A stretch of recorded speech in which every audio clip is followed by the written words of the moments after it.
오늘은 지난주 말씀을 하면서 한번 생각을 좀 하시면서 오시면 좋겠다 하고 보내드렸는데, 생각은 하고 오셨는지 아니면 까맣게 잊고 오셨는지.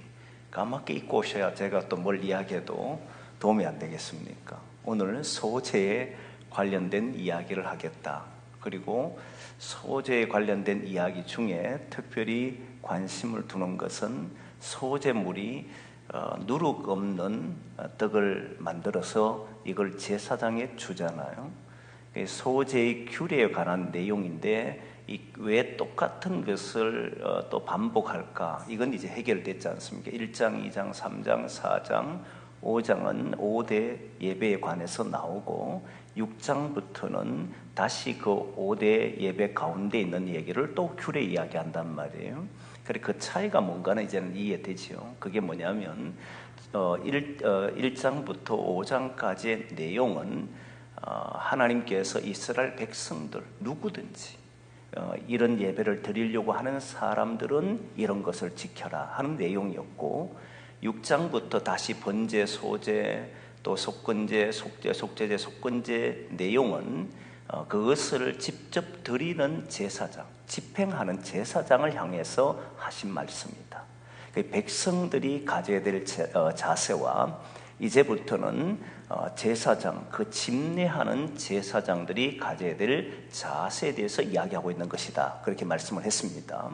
그 중에 소재에 관한 것인데, 소재의 규례는 앞에 있는 것과 같은 내용을 가지고 있습니다.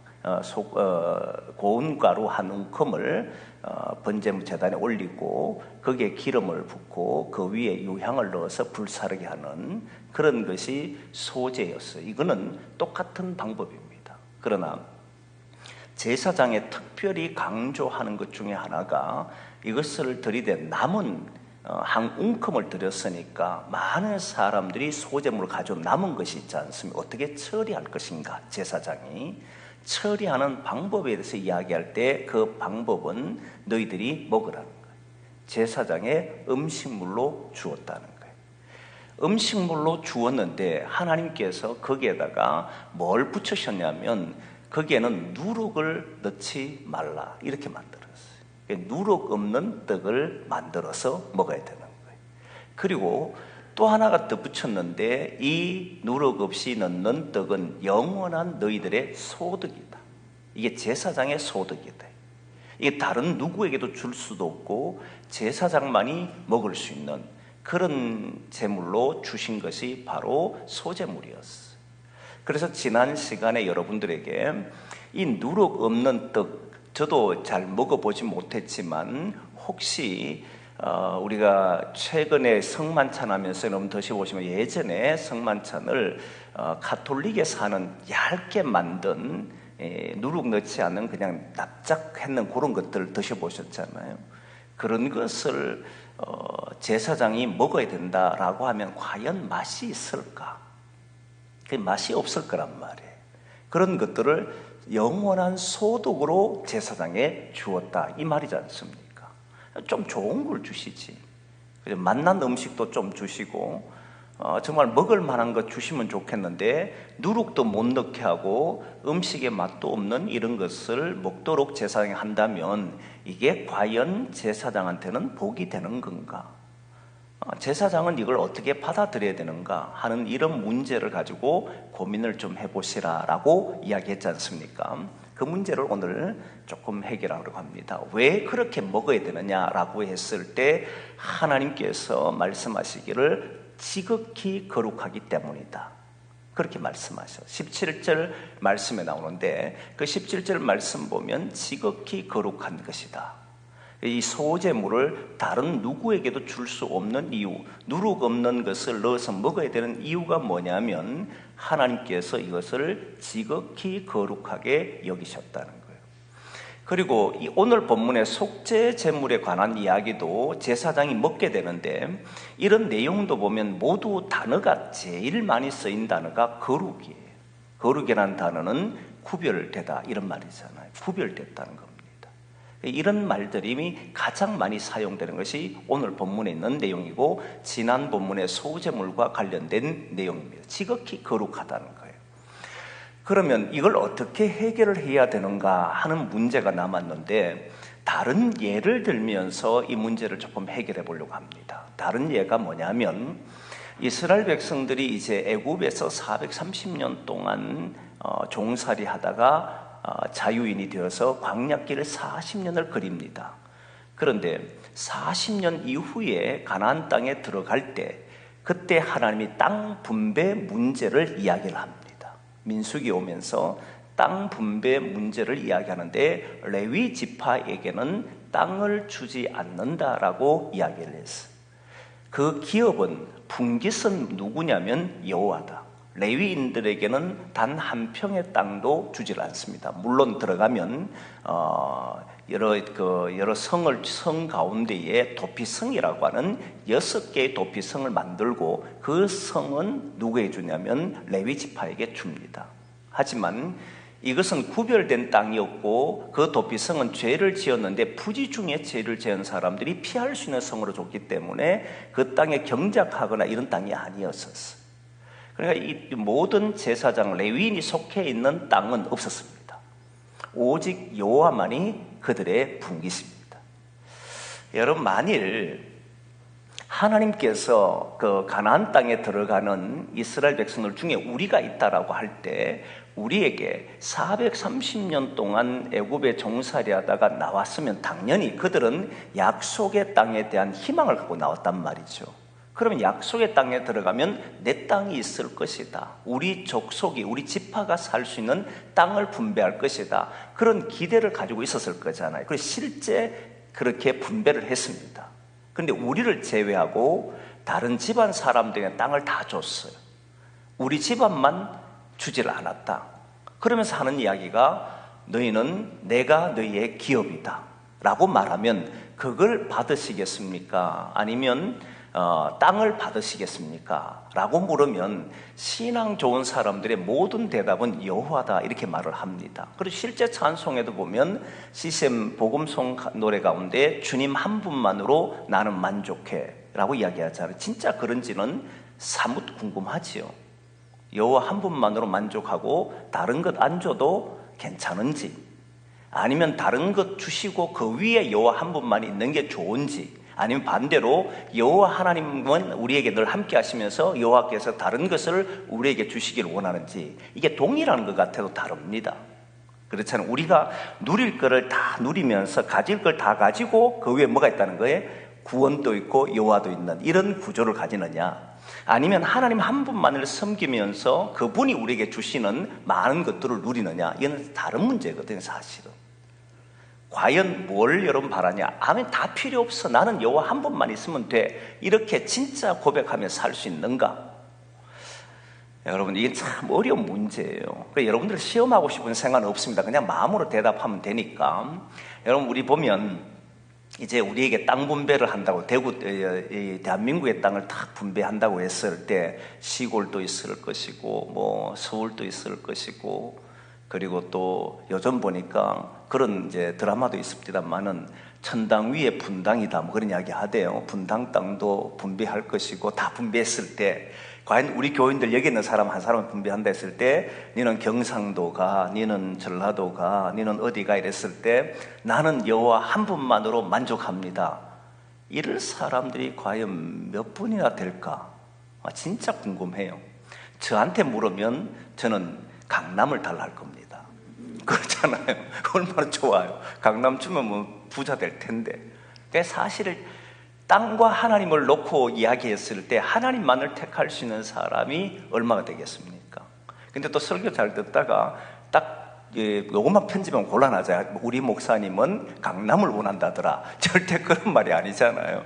딱 그 말만 들으면 참 희한하게 돼버리죠. 말은 참 이게 만들기 나름인데 조심해야 되지요.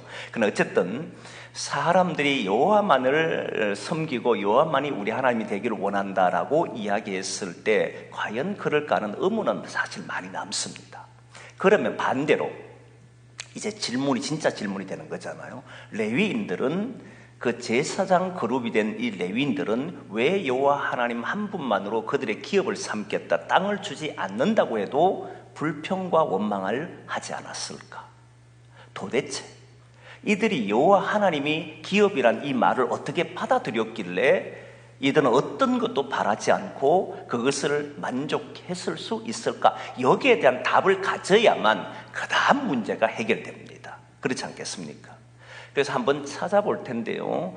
신명기 18장 찾아 나라했으니까 아마 띄워줄 겁니다. 1절, 2절 한번 보겠습니다. 신명기 18장 1절, 2절입니다. 같이 한번 봅니다. 시작.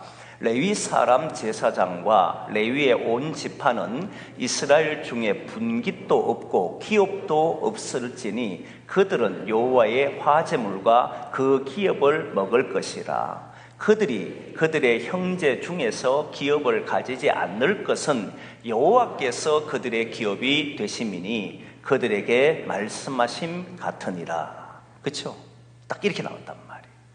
여호와가 이들의 기업이기 때문에 자신들이 농사를 짓거나 무엇을 해서 얻을 수 있는 건 없습니다. 하나님에게 바친 것만 먹도록 되어 있습니다. 그럼 이렇게 생각할 수 있잖아요. 이들은 하나님께 바친 재물을 먹으니까 일 안 하고 좋겠네. 그런데 여러분, 조금 전에 있던 것처럼 누룩 없는 떡을 먹어야 돼요. 실제 진설병이라고 하는 성막 안에 성소에 떡이 12덩이를 진설하는데, 이 12덩이는 이스라엘 지파를 이야기했지 않습니까? 12지파의 떡을 만들어서 12덩이를 6개씩 쌓고 2줄로 놓게 되어 있습니다. 그리고 이건 만들고 난 매 안식일마다, 안식일 때가 되면 그걸 갈아야 돼요. 그리고는 그 떡은 제사장들이 먹게 되어 있습니다. 얼마나 괴롭겠어 먹는데. 그럼에도 불구하고 이들은 누구든지 성경에 보면 물론 그것 때문에 문제를 일으킨 사람이 있어도 그것으로 인해서 왜 우리에게 이런 맛없는 거 주시느냐라고 말하지를 않습니다. 먹었어. 이상하잖아요. 그 여호와만이 기업이고 분깃이다, 다른 어떤 것도 주지 않는다라고 해도 레위인들은 아무 소리 하지 않고 받아들였습니다. 그 이유를 알면 오늘 문제도 어느 정도 해결할 수 있을 거예요. 그러면 이런 생각을 가지고 살면 어떤 결과를 낳는지도 알게 될 겁니다. 여러분, 레위인들은 뭘 경험했는지를 보셔야 돼요. 레위인들이 경험한 것은 그냥 가나안 땅에 살 때에 소득을 경험한 게 아닙니다. 먼저 그들이 경험한 것은 광야 40년의 길을 경험했어요. 물론 애굽 땅에서 살던 삶을 이들은 살았습니다. 그렇기 때문에 거기에서 땅이 있는 것과 소득을 가지는 것이 얼마나 중요하다는 사실을 또 알았습니다. 하지만 광야 40년을 거니면서 이들이 만나와 메추라기를 먹으면서 40년의 길을 걷게 되는데, 그 길 속에서 이들이 느끼고 깨달은 것이 뭐냐면 하나님의 말씀에 순종하고 하나님을 따르는 사람과 그러지 않는 사람이 어떤 삶을 사는지를 보았습니다. 그게 체험한 것이 애굽 땅에서 경험했던 체험과는 전혀 다른 체험을 합니다.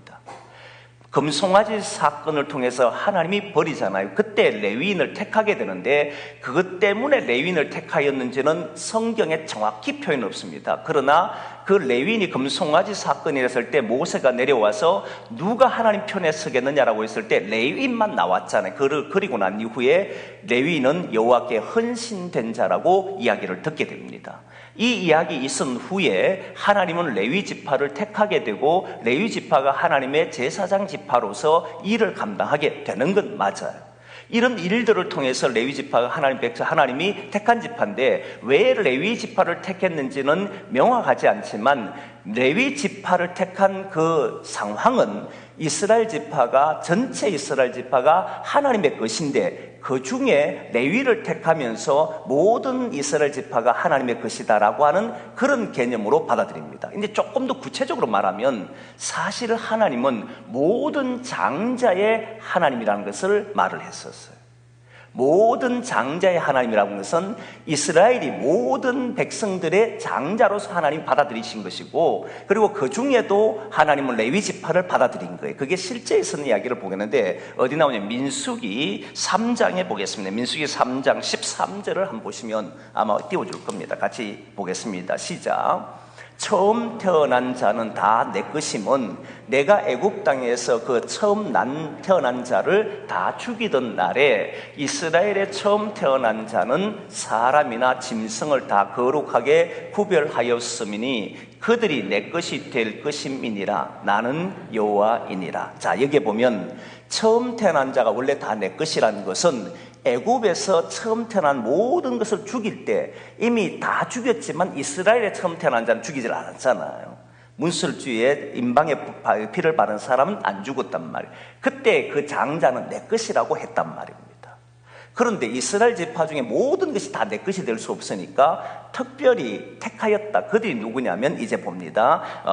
민수기 3장 41절에서 45절까지 내용이 조금 깁니다. 읽어보겠습니다. 시작. 나는 여호와라. 이스라엘 자손 중 모든 처음 태어난 자 대신에 레위인을 내게 돌리고 또 이스라엘 자손의 가축 중 모든 처음 태어난 것 대신에 레위인의 가축을 내게 돌리라. 모세가 여호와께서 자기의 명령하신 대로 이스라엘 자손 중 모든 처음 태어난 자를 계수하니 1개월 이상으로 계수된 처음 태어난 남자의 총계는 22,273명이었더라. 여호와께서 모세에게 말씀하여 이르시되 이스라엘 자손 중 모든 처음 태어난 자 대신에 레위인을 취하고 또 그들의 가축 대신에 레위인의 가축을 취하라. 레위인은 내 것이라. 나는 여호와니라. 그렇죠? 이해되죠, 여러분? 그러니까 애굽에서 장자를 죽일 때 장자를 죽인데 그의 하나님 말씀을 듣고 죽지 않는 모든 장자는 원래 죽어야 되는 거예요. 그런데 하나님이 그들을 내 것으로 받았기 때문에 이들은 안 죽였다는 거예요. 그러듯이 모든 민족의 하나님께서 우리 같으면 왜 하필이면 이스라엘입니까? 라고 해도 모든 민족 중에서 이스라엘을 내 것이라고 택했다는 거예요. 그러듯이 오늘 그 이스라엘의 모든 장자를 대신하여서 누가 바쳐지게 되냐면 레위 지파가 바쳐진 겁니다. 근데 그렇게 된 이유가 뭐냐 했을 때에 이게 명확하진 않아도 금송아지 사건에서 비롯됐기 때문이 아닌가라고 하는 말을 한 거예요. 헌신된 자니까. 그래서 레위인들이 하나님께 바쳐진 것이다라고 보는 입장입니다. 근데 여기에서 중요한 건 그런 게 아니에요. 어쨌든 하나님은 이스라엘의 장자를 대신해서 레위를 택하고 레위인들은 이제는 나에게 바쳐진 자이기 때문에 기업은 땅이 아니다. 음식도 이 땅에 나는 네가 수고해서 얻는 것이 아니다. 내가 주는 것으로 먹는 것이고 나의 것이 내가 너희의 기업이다. 이렇게 이야기한 거예요. 그게 신명기 18장에 나오는 이야기단 말이에요. 그러면 레위인은 오직 하나님만이 그들의 기업이었고 땅이든 다른 어떤 것도 누리지를 못합니다. 그게 레위인들이 평생을 살아가야 되는 삶이에요. 근데 조금 전에 이야기했던 것처럼 과연 이러한 삶을 이들은 축복으로 받아들여야 되는가? 하나님께서 레위인을 택하여서 어떤 땅도 받지 못하고 사는 것을 축복으로 받아들여야 될 것인가 하는 문제가 남지 않습니까? 그럴 때에 단순히 우리가 땅을 차지하고 살아가는 속에서 했다면 레위인은 받아들이기 어려웠을 겁니다. 이미 땅을 차지해 그게 소산을 먹고 할 때 그게 먹는 것이 만난 것도 있고 그게 저축해서 자기의 생업이 번창하게 되고 이런 것들을 그 현장에서 경험했다면 아마 이들은 쉽게 받아들이기 어려웠을 거예요. 근데 광야 40년의 길은 그렇게 살질 않았잖아요. 하나님이 모든 백성을 이끌고 가는데 하나님의 말씀에 따라 사는 백성, 하나님의 보호하심이 뭔지를 본 사람들이 이스라엘의 12지파예요. 하나님의 특별한 보호하심과 지키심이 어떠한지 눈으로 체험한 것이, 그리고 모든 삶에서 체험한 것이 이스라엘 12지파였다는 거예요. 그러니까 그때에 하나님이 나의 기업이다라고 하는 이 말은 다른 어떤 것과도 비교할 수 없는, 다른 어떤 것을 준다라고 해도 바꿀 수 없는 그런 가장 중요하다는 것을 그들이 알았다. 하나님이 없는 세상과 하나님이 있는 세상은 다르다는 사실을 알았기 때문에 거기에 대해서 어떤 반론도 펼치지 않았다는 거예요. 하나님이 보호하는 백성, 하나님이 지키는 사람, 하나님이 함께 하시는 지파는 그 어떤 것으로 비교할 수 없는 영광을 가지고 있다는 것을 이들이 알았다는 거예요. 그러니까 이들은 받아들일 수 있었다, 이 말이에요. 모세는 참 놀라운 사람이었는데, 모세는 바로의 공주의 아들로 살 수 있었지만 앞으로 내게 주어질 영광과 비교했을 때 그 애굽의 영광이 별로 좋지 않다고 생각하니까 앞으로 내게 줄 영광이 크다고 보니까 애굽의 영광을 버리잖아요. 그게 뭐냐면 이스라엘 백성들이 하나님이 내게 주는, 하나님이라고 하는 이 놀라운 분이 나와 함께 한다는 것 때문에 다른 어떤 것도 주지 않아도 된다는 것을 실제 경험한 것이 광야였다는 겁니다. 그러니까 받아들일 수 있었다는 거예요. 자, 그러면 이제 남은 것은 광야의 길에서 경험했던 이 경험이 가나안 땅에 들어갔을 때 땅이 없는 것과 비교했을 때 여전히 유효할 것인가? 땅이 없이 살아가는 것보다 하나님을 기업으로 믿고 사는 것이 나의 삶에서 그렇게 유익한 것인가? 라고 하는 게 남았잖아요. 삶에서 부딪히는 거니까. 여러분, 우리가 삶에서 안 부딪히면 쉽게 결정이 못합니다. 여러분 보시면 이게 기능적인 측면에서 보면 오늘날의 기능적인 측면을 말하는 겁니다. 오늘날 보면 목회자와 평신도를 이럴 때 이야기할 수 있습니다. 모든 이스라엘 백성들이 하나님의 백성이에요. 근데 하나님은 다른 하나님이 이스라엘 12지파 중에 레위를 뺀 지파에게는 땅을 줬고 특별히 레위 지파에게는 자신이 기업이 된 거잖아요. 그럼 우리 목회자들도 기능적인 측면에서 보면 레위의 그런 형태는 목회자의 측면에 많이 있습니다. 이 기능적인 측면을 말하는 거예요. 존재론적 측면은 우리가 만인 제사장이기 때문에 우리 모두가 이 땅 위에서 하나님만이 만족할 수 있느냐는 문제는 조금 뒤에 다시 한번 확인을 해야 되고, 기능적인 측면에서 우리들이 살아가는 교회 안에서 보면 목회자들이 레위인들이 하는 것과 거의 유사한 모습을 가지고 있습니다. 그렇잖아요. 세상에서 직업을 할 수가 없었으니까. 지금은 이제 우리 총회에서도 목회자도 세상적인 직업을 가질 수 있도록 열려고 하고 또 실제 열었다고 이야기하는데 정확한 건 저도 잘못 열은 걸로 알고 있는데 법적으로는. 근데 뭐 확인을 좀 더 해봐야 될 문제고요. 근데 어쨌든 직업 없이 사는 이유가 뭐냐 했을 때 오직 교회를 위해서 헌신하고 충성하라는 거지 않습니까? 그리고 교인들은 그 목회자에게 생활을 할 수 있도록 허락하는 것이고 그렇게 지켜주는 거잖아요. 그러면 우리는 뭘 바라보냐면 세상에서 주어지는 명예와 출세와 어떤 생산과 좋은 것과 이런 것과는 연관없이 살아야 되는 사람들이잖아요. 오직 하나님만 바라보고 신앙을 해야 되는 사람의 기능적인 측면을 이야기하는 거예요. 그렇게 되는 거지 않습니까? 그런데 실제 살아보면 우리도 자식을 길러야 되고 맛난 음식도 먹어야 되고 많은 문제가 부딪힐 수밖에 없다 이 말입니다. 그러다 보니 어떤 문제가 생기냐면 좀 더 세상에서 성공하고 싶은 사람들도 교회 안에서 목회자들 성공하려고 애를 쓰는 부분도 나타나기 시작했고, 좀 더 좋은 차, 좀 더 좋은 집, 좀 더 화려한 것을 갖고 싶어하는 부분들이 나타나기 시작해버렸잖아요. 그것 때문에 많은 교인들이 실망하기 시작했던 것도 사실이고, 이게 무엇 때문이냐면 살아가다 보면 삶에 부딪히다 보면 이런 현상들이 나타난다는 겁니다. 레위인들도 가나안 땅에 들어가 살아보면 다른 지파는 땅을 넓히기도 하고 또 땅을 개척하기도 하고 또는 정복해보기도 하고 그리고 생산품들이 많아지기도 하고 소득을 통해 자기들이 살아가는 삶의 모습도 달라지고 이런 모습도 있을 거 아니에요. 그런데도 레위 지파는 그 안에 들어가 어떤 것도 부러워하지 않고 오직 하나님만으로 만족할 수 있었겠느냐 이 말이에요. 그런데 있다는 거예요. 레위인들이 그렇게 살아갔다는 거예요.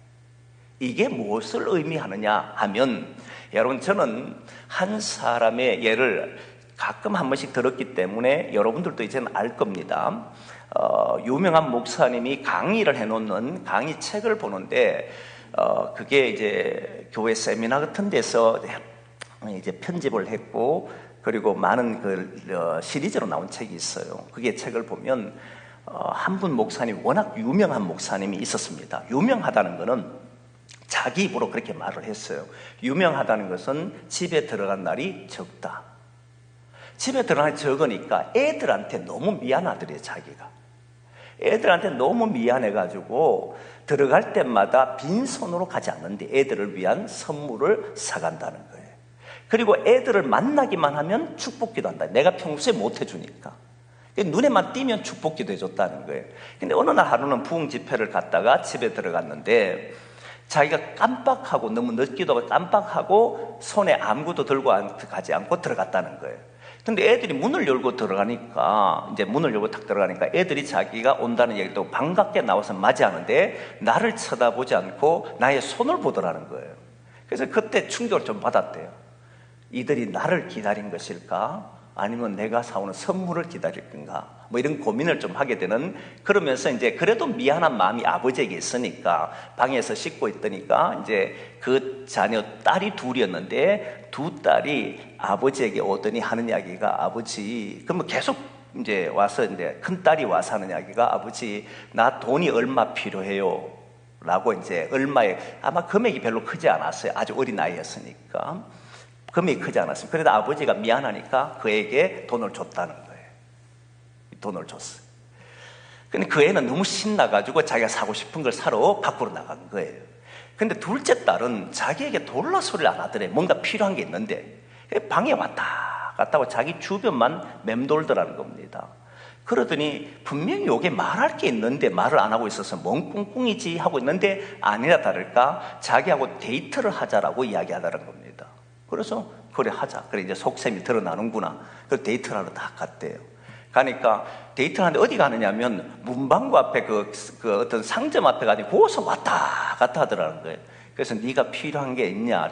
아니 아빠 괜찮아. 그러더니 또 어디가 놀이터 앉아 있다가 또 일어서가 또 그 앞에 왔다 갔다 하더라는 거예요. 그래서 이게 뭔 꿍꿍이구나 싶어서 물었다면, 네가 사고 싶은 거 내가 오늘 사도록 해줄 테니까 가자 했더니 정말 그러더니 들어간 거예요. 근데 예를 들면 언니가 그 당시에 금액이 얼마인지 모르는데 한 뭐 예를 들면 1,000원짜리, 어린애는 1,000원짜리 달라고 그걸 샀는가 봐요. 근데 얘가 가지고 싶은 거는 뭔가 가지고 싶은 게 그게 2만 원인가 만 원인가 2만짜리가 있어요. 근데 그걸 갖고 싶었는데 자기는 아버지한테 언니가 돈을 받아가는 거 봤잖아요. 금액을 보고는 그거를 그만큼 다 이게 사고 싶은데 이걸 그만큼 돌라 소리를 못하니까 그냥 앞에 왔다 갔다 한 거예요. 그러다가 아버지가 뭐 필요한데 가보니까 자기가 사고 싶은 게 뭐 약 한 1만에서 2만 원 정도 되는 것이 손에 쥐더라는 거예요. 그리고 사줬다는 겁니다. 근데 거기에서 제가 은혜 받은 게 아니고 그 사람의 말, 그 목사님 말이 기가 막힌 거예요. 뭐라냐면 아버지와 동행을 하면 이런 거구나, 이걸 알았다. 사람들은 하나님 앞에 뭔가를 달라 그리고 주면 감사하게 생각하는데 이 둘째 딸은 아버지와 함께 가면 무엇이든지 구할 수 있다는 것을, 얻을 수 있다는 걸 알고 데려왔구나. 하나님이 기업이라는 게 이런 것이다라는 것을 알겠더라는 거예요. 저는 그 말이 굉장히 수긍이 됐어요. 여러분 보면 우리는 기도하거나 뭔가를 하면 손에 쥐어진 것을 원하잖아요. 그것만 주면 만족해요. 그게 안 주면 불안해하고. 그런데 이 둘째 딸을 통해서 그 아버지는 하나님과 동행하는 것이 모든 것을 가지는 것이구나 하는 것들을 알았다는 거예요. 그리고 제가 이 말씀을 준비하면서 예전부터 그런 생각을 참 많이 했는데 하나님과 동행하는 것이 천하를 쥐고 있다는 거예요. 땅 몇 평을 쥐고 있거나 땅 얼마를 가지고 돈 얼마를 가지고 빚딩 얼마를 가지고 있는 게 아니라 모든 것을 갖고 계신 하나님과 동행하는 것이 최고의 복이라는 것을 레위인들은 광야 40년을 통해서 알았기 때문에 가나안 땅에 들어가서도 아무것도 손에 주지 않아도 그 자체가 문제가 되지 않았다는 겁니다. 이걸 아는, 이 비밀을 아는 사람들은 삶이 어떻게 되느냐면, 여러분 우리가 어려움이 없이 사는 사람은 아무도 없습니다. 물질이 많든 건강하든 아니면 큰 집을 가지고 있든 적은 집을 가지고 있든 상관없이 우리 모두에게는 어려움들이 다 있습니다. 그렇지 않겠습니까? 그런데 하나님을 기업으로 삼는 사람들은 어떤 생각을 가지고 있느냐면 나에게 부족한 것이 없다는 거예요. 하나님이 부자이신데, 하나님 모든 것을 가지고 계신데 내가 왜 거기에서 주눅 들고 살고 다른 일을 부러워하고 살고 내가 없는 것 때문에 괴로워하며 사느냐 이거예요. 언제든지 구하면 하나님이 주시는데, 이런 생각을 갖게 한다. 자, 그러면 여기에서 두 가지를 정리하는데, 조금 전에 기능적인 측면에서 목회자와 성도를 나눴습니다. 목회자는 지금도 저는 똑같이 생각한다 생각합니다. 하나님이 여전히 우리의 기업이라는 것을 잊어서는 안 된다고 생각합니다. 하나님이 기업이라고 하면 하나님 앞에 구할 때 하나님이 주신다는 사실을 저는 믿습니다. 왜냐하면 하나님께서 모든 것을 갖고 계시기에 그렇다고 믿어요. 지금까지 살아오면서 저는 그걸 분명히 경험했고 지금도 경험하고 살고, 어떤 것도 하나님께서는 가지고 계시기에 하나님 필요할 때 여전히 주신다고 믿습니다. 이 믿음이 있으면요, 다른 것들이 그렇게 많은 사람들이 누리는 것들이 부럽지가 않아요. 이건 기능적인 측면에서 목회자에게 이야기한 것이고, 여러분 성도가 지금 만인 제사장들이지 않습니까? 그러면 성도들도 하나님이 택한 사람이잖아요. 성도들이 과연 하나님을 나의 기업으로 삼고 있는가 하는 이 질문 앞에 서 보셔야 된다고 생각합니다. 여전히 많은 성도들은 다른 사람이 가지고 있는 것과 이 땅에 누리는 것과 먹고 있는 것으로 자기 자신을 대단하다 생각하거나 아니면 자기 자신을 초라하게 생각하거나 이렇게 나누어져 버려요. 우리에게는 그 모든 것을 감당하시는 하나님이 계신데 왜 성도들이 이 땅에 살아가면서 다른 것과 자꾸 비교해서 우리가 믿는 것에서 자꾸 대단하고 교만해지거나 아니면 자기를 낮추어서 비하하며 사느냐 이 말이에요. 여러분, 저와 여러분은 만군의 여호와시고 만주의 주이신 하나님이 우리의 아버지시고 우리의 기업이 되는 줄 믿습니다. 이 믿음 가지고 보면 오늘 내가 조금 없을 때 다시 하나님 앞에 기도하면 되잖아요. 내가 또 힘들 때 하나님 앞에 부르짖으면 돼. 왜? 우리 하나님은 우리의 아버지시고 우리의 영원한 기업이기 때문에. 그래서 여러분 기도할 때 나의 기업이 되신 아버지요, 나의 모든 것이 되신 아버지요, 이렇게 기도할 수 있는 힘이 여기에서 나온다는 거예요. 그런 믿음으로 저와 여러분 살아가기를 원합니다. 그런데 오늘 본문을 다시 돌아와서 이건 기업의 문제였고 먹는 문제잖아요.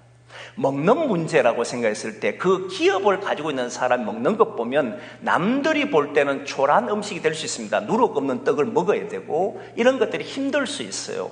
그런데 조금 전에 이야기했던 것처럼 레위인들에게 특별히 강조하는 단어가 있는데 그 강조하는 단어가 거룩이라고 하는 단어를 이야기를 계속했지 않습니까? 구별이라는 겁니다. 하나님이 택한 백성들은, 하나님이 택하여서 거기에 세운 사람들은 거기에 막중한 책임을 가져야 합니다. 그게 뭐냐면 거룩이에요. 구별돼야 한다는, 달라야 한다는. 나는 누룩 없는 떡을 먹기 때문에 서글퍼. 나는 이렇게 살아가면 세상적인 사람들만큼 살지 못해서 나는 괴로워. 그러면 세상 쪽에 나가서 일을 해야지요.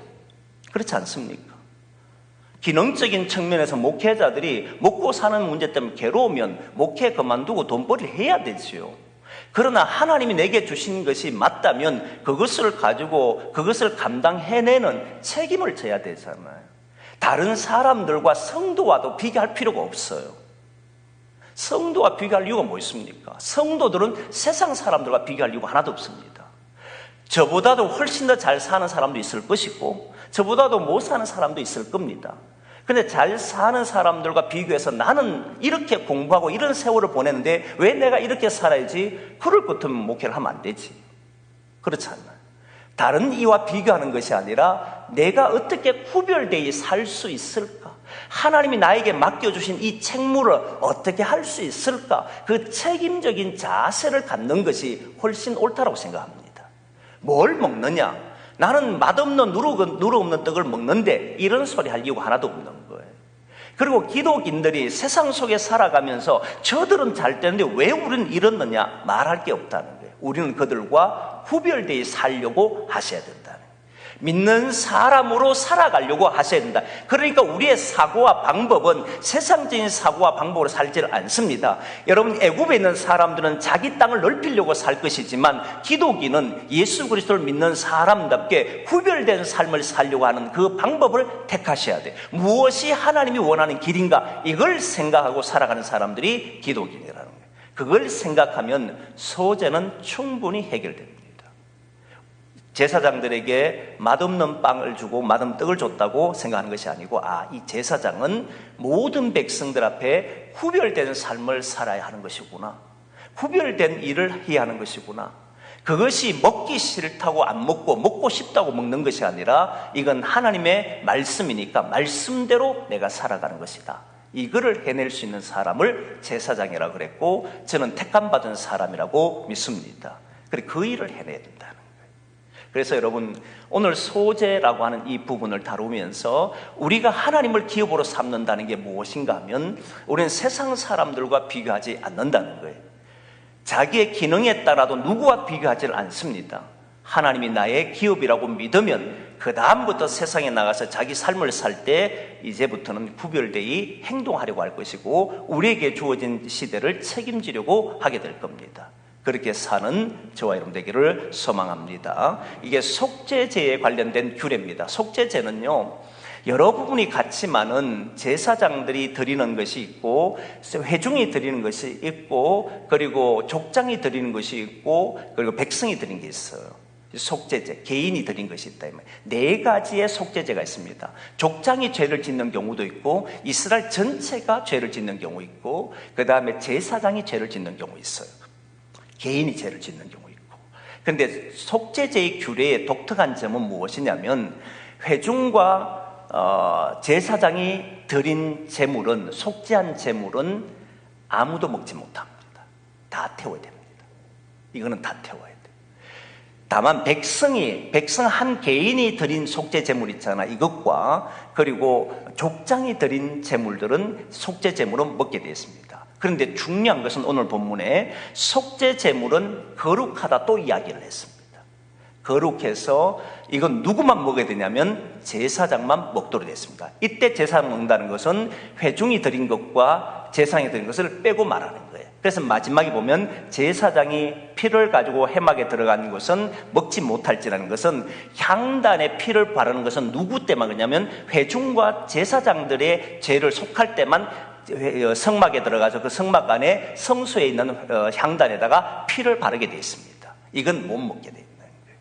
왜? 이거는 제사장이 하나님 앞에 드린 것이고 전체 이스라엘 백성들이 회개한 것이기 때문에 제사장도 손을 댈 수가 없어요.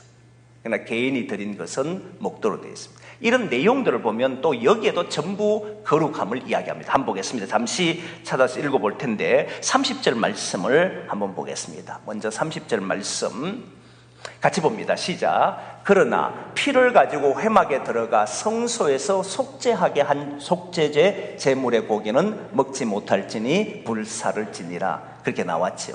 속죄 제물은 회막에 들어간 것은 못 먹습니다. 그런데 죄를 위하여 속죄 제물은 먹으라 했는데 26절 말씀을 보겠습니다. 26절 말씀 같이 봅니다. 시작. 죄를 위하여 제사 드리는 제사장이 그것을 먹되 곧 회막들 거룩한 곳에서 먹을 것이며, 여기에서 고기를 토기에 삶은 것은 그 토기 그릇은 깨야 되고, 녹그릇이 유기그릇 되지만 사실 녹그릇으로 말할 때 녹그릇은 반드시 닦아서 물로 씻어야 됩니다. 그렇게 사용하죠. 못 깨니까.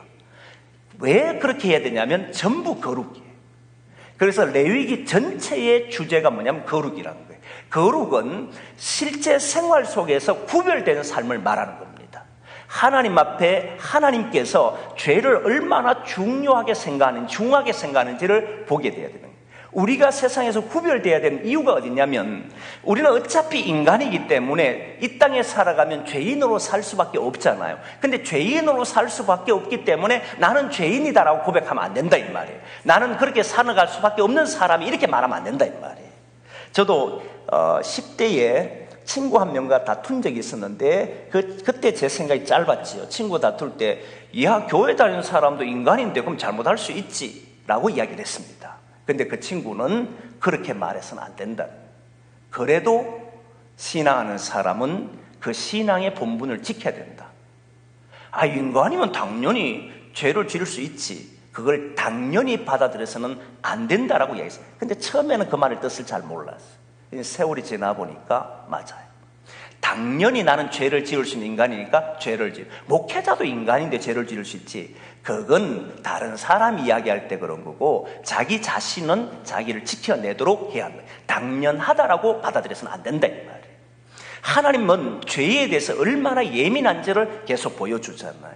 죄가 그만큼 민감하기 때문에 죄를 위해 속한 제물들, 특히 제사장이나 또는 회중이 죄를 지은 것은 어느 누구도 먹지를 못하는 그런 것이 되어버렸잖아요. 그만큼 죄에 대해서는 하나님이 민감하게 생각합니다. 왜냐하면 인간은 죄인으로 살지만 여전히 하나님은 원하시는 게 구원을 원하시는 거니까. 저와 여러분들이 구원받은 백성으로 살려고 해 주십사. 하나님이 저와 여러분들에게 그걸 명하신다 이 말입니다. 그래서 저와 여러분 오늘 살아갈 때 하나님의 백성으로 말하려고 하고, 하나님 백성으로 행동하려고 하고, 거룩한 백성으로 살아가 보려고 하고, 혹시 우리가 잘못한 일이 있다면 그건 회개하고 즉시 돌이켜야 되고, 우리의 걸어가는 길이 하나님과 동행하는 그런 걸음들이